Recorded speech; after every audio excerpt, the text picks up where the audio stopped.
Hello everyone, in this video we'll protect our Excel file with password. Let's open Excel. Let's open this file, data.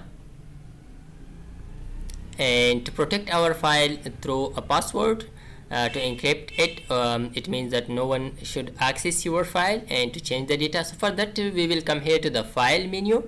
After that come here to the info, select the info.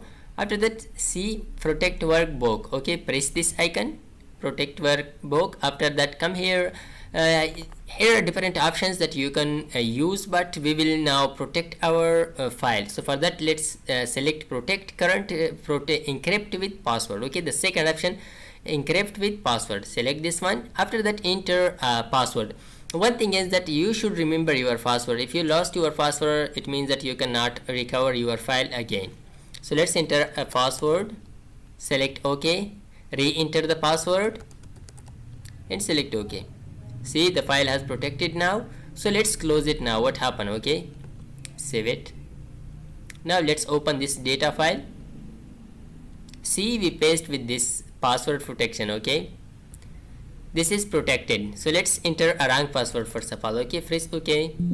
It says the password you supplied is not correct. Verify that. Okay, just OK, press OK. It means the password was not correct, so we cannot use this file.